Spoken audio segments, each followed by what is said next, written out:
Okay.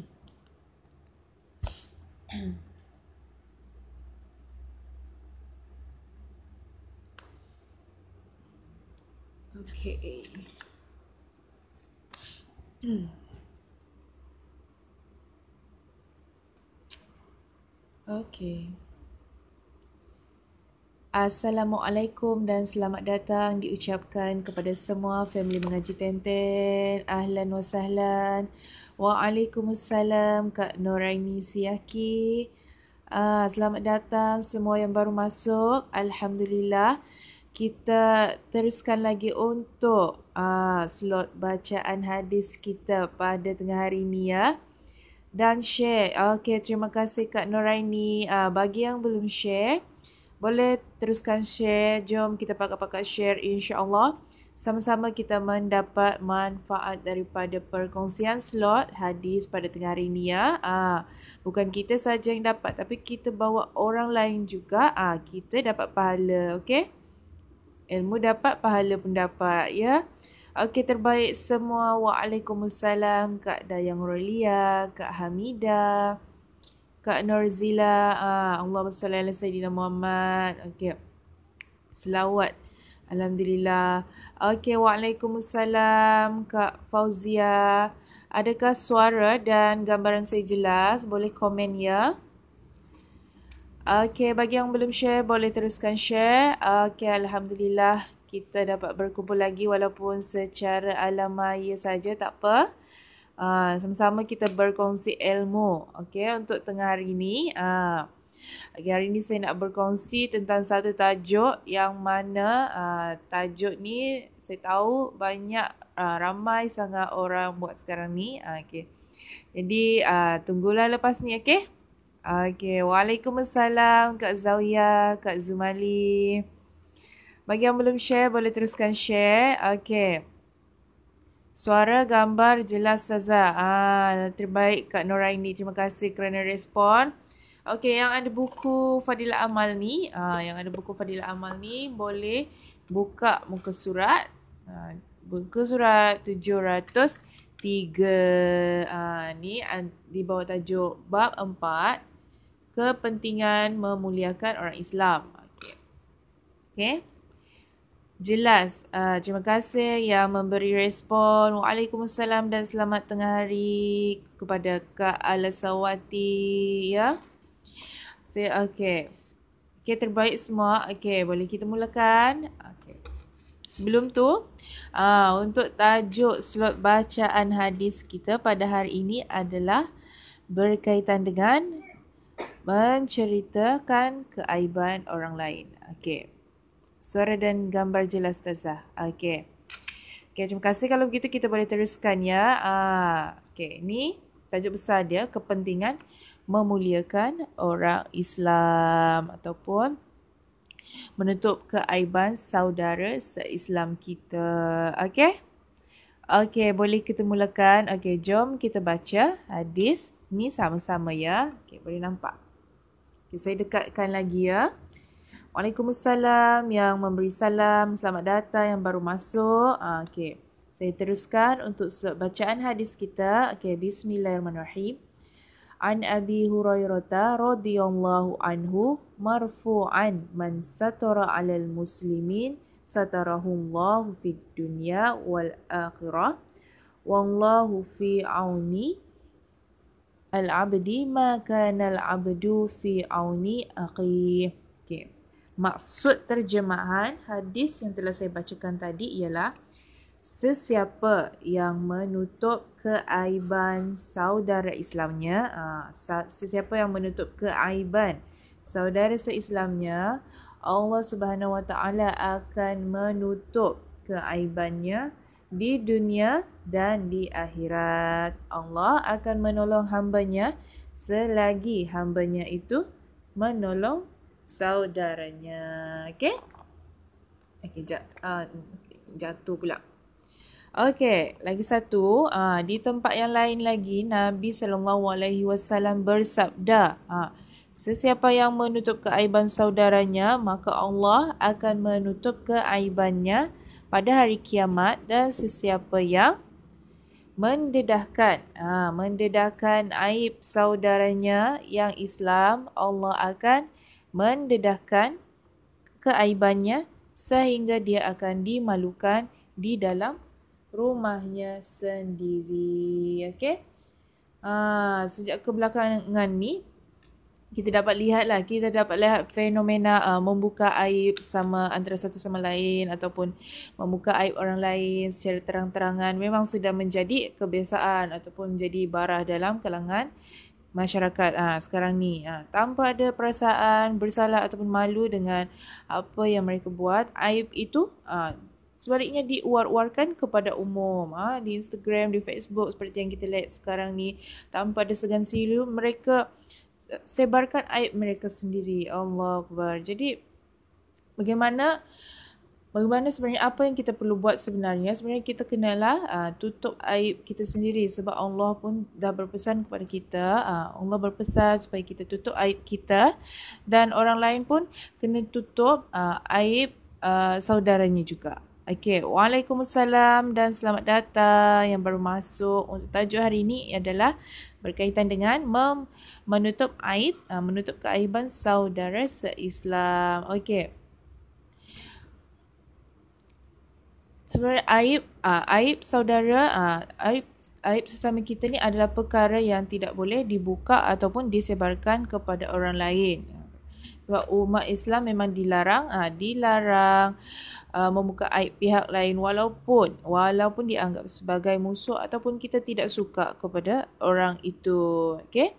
Jadi hari ini kita nampak dekat internet, internet ni adalah saluran untuk membuat fitnah, adu domba, serangan peribadi dan membuka aib sewenang-wenangnya kan.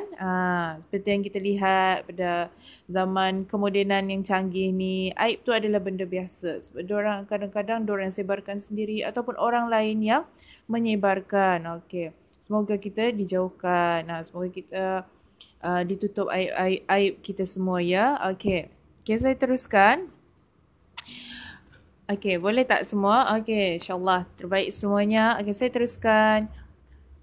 Terdapat banyak riwayat yang mempunyai maksud yang sama dengan hadis di atas. Okey. Okey, Nabi pernah bersabda lagi, sesiapa yang tidak menolong saudara Islamnya. Okey, boleh nampak tak? Saya zoom ya. Sesiapa yang tidak menolong saudara Islamnya ketika maruahnya dijatuhkan dan dihina, maka Allah tidak akan menghiraukannya ketika dia memerlukan pertolongan. Dalam hadis lain Nabi juga bersabda, riba yang paling buruk ialah mencemar maruah seseorang Islam. Jadi, amatlah digalakkan kita untuk menutup keaiban saudara se-Islam kita kerana ada satu cerita ni yang di mana seorang mukmin dia setelah dia meninggal dunia, Allah dia menutup keaiban saudaranya semasa di dunia. Jadi bila dia dihisap di sana, Nabi juga ada berkata, bila dia dihisap pada mahsyar sana, nanti ada satu penghadang yang mana penghadang tu antara kita dengan Allah je. Itu yang uniknya, dia dihisap bukan di tempat umum, di tengah-tengah padang mahsyar, tetapi antara Allah dengan dia je sebab ada penghadang, macam kira langsir supaya orang tak nampak, orang tak tahu apa dosa yang dia buat kat dunia. Itu adalah salah satu kelebihan, bukan di dunia je kita dapat, tetapi di akhirat sana nanti kita dapat juga kelebihan ni bila kita tak membuka keaiban saudara kita.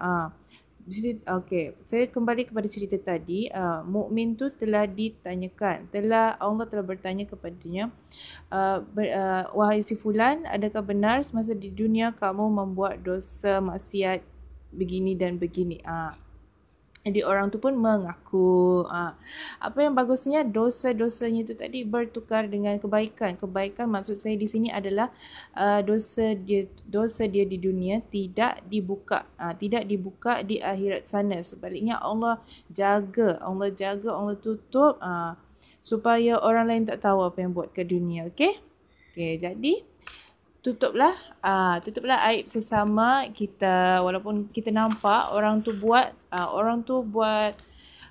salah secara terang-terangan. Sebenarnya itu adalah satu ujian juga untuk kita.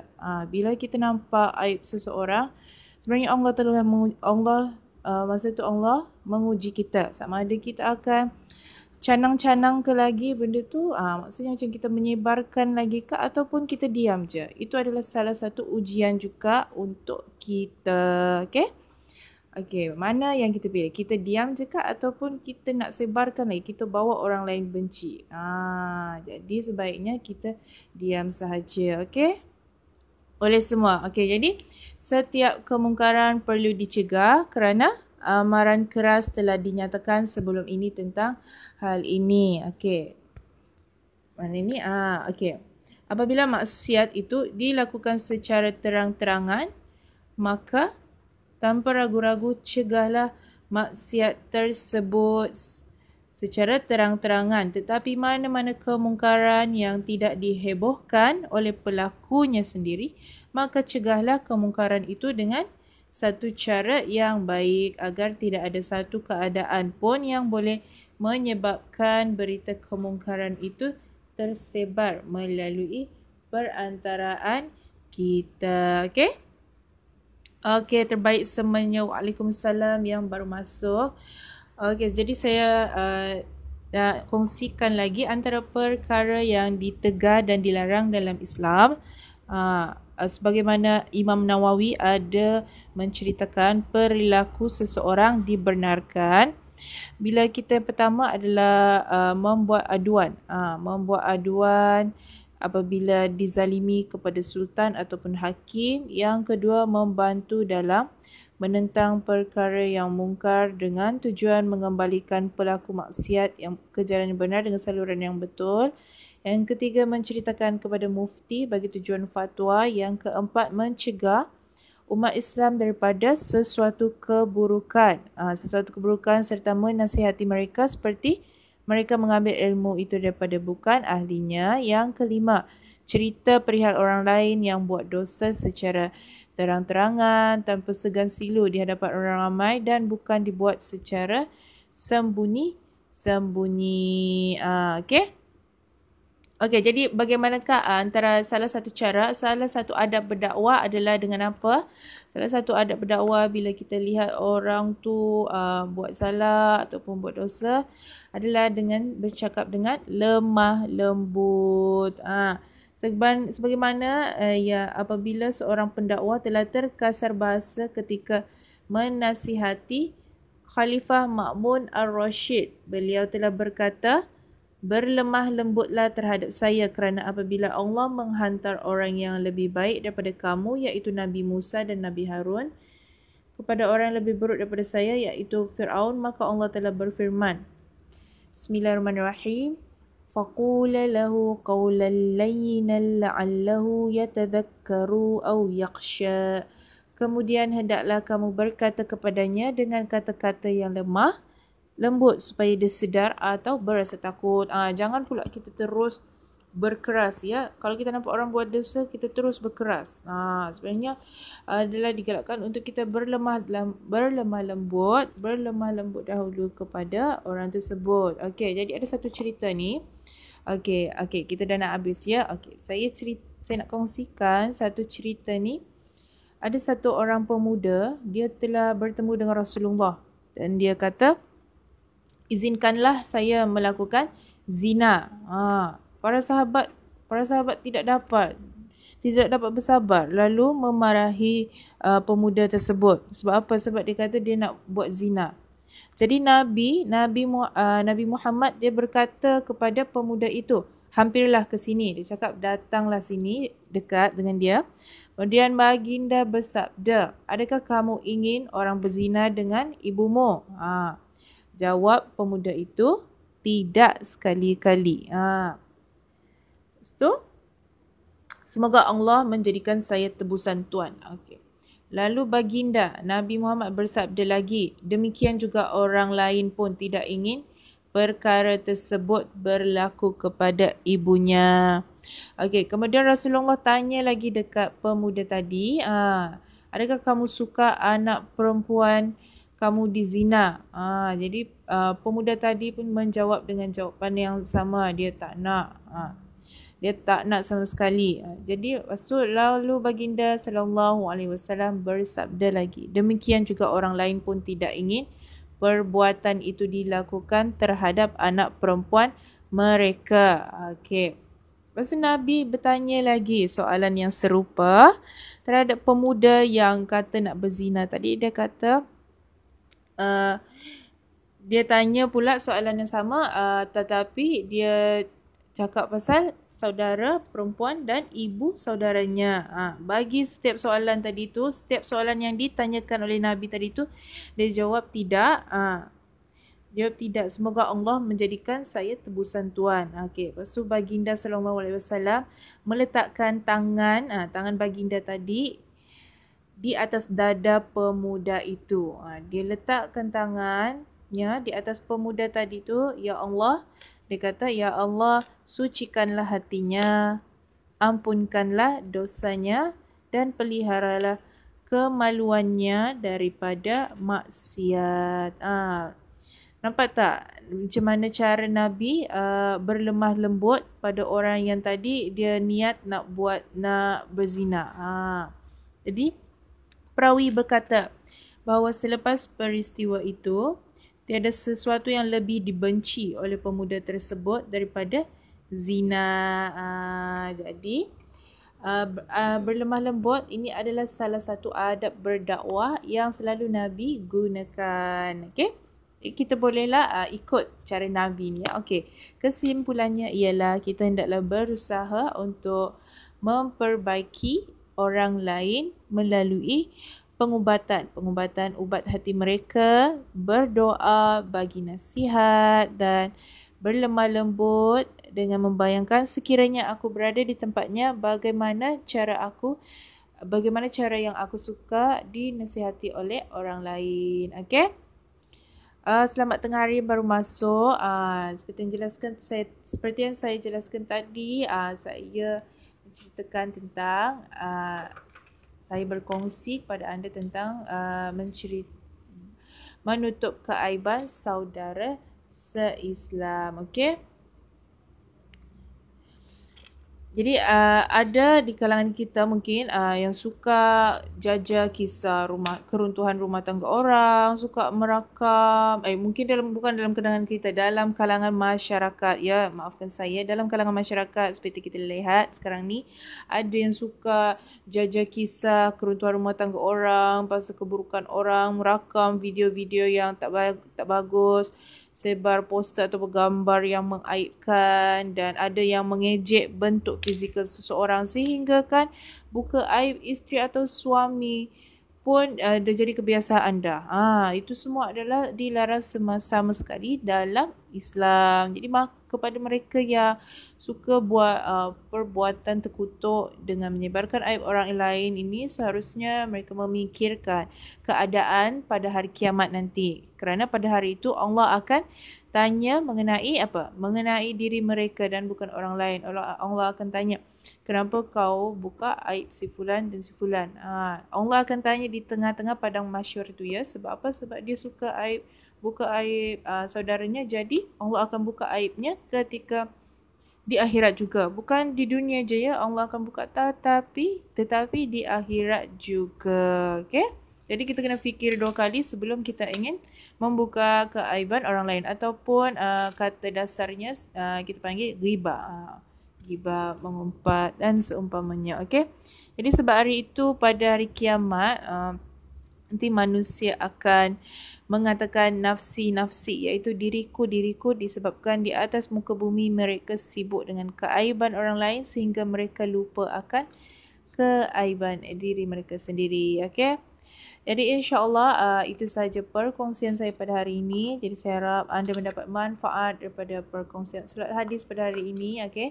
Jadi janganlah kita membuka aib saudara kita. Walaupun kita rasa tidak membuka, kita cakap dekat diri, kita ada orang lain ajak kita untuk macam bercerita pasal keburukan orang lain, kita cakap dekat dia, maaf sesungguhnya aku sedang berpuasa. Boleh je kita cakap begitu ya. Puasa ni bukan menahan diri daripada lapar dan dahaga juga, tapi menahan daripada perkara-perkara yang membawa kepada dosa. Okey? Okey, boleh faham semua? Okey, itu saja daripada perkongsian surat hadis pada hari ini. Jadi bagi sesiapa yang ingin yang belum join grup Telegram Family Mengaji Tenten, boleh tekan link yang telah saya pin ni, dan juga yang berminat ingin mengikuti kelas asas, kelas tajwid, kelas hafazan telaki, masih dibuka. Sementara PKP ni bolehlah kita belajar sama-sama ya. Bagi yang masih lagi nak mempelajari, bagi masih yang mungkin nak mempelajari huruf asas, okey, nak mempelajari daripada awal, boleh. Okey, jadi kami akan membantu anda. Boleh sahaja tekan link yang telah saya pin ni ya. Okey, itu sahaja daripada saya. InsyaAllah kita bertemu lagi di slot bacaan hadis pada keesokan hari dan seterusnya. Okey, saya harap semoga kita tidak tergolong daripada orang yang dibuka aibnya ketika di padang mahsyar kelak. Jadi jagalah mulut kita, sebab kerana mulutlah badan binasa. Okey, kerana lisan ni lebih ada satu pepatah mengatakan bahawa lisan ni dia lebih tajam daripada pedang. Sebab lisan ni dia membawa kesan boleh membawa kesan sampai jadi kes bunuh, kes bergaduh. Daripada lidah ni lah sebenarnya ya. Okey. Okey, semua terbaik semuanya insya-Allah. Kita bertemu lagi. Wabillahi taufik wal hidayah. Wassalamualaikum warahmatullahi wabarakatuh. Sama-sama.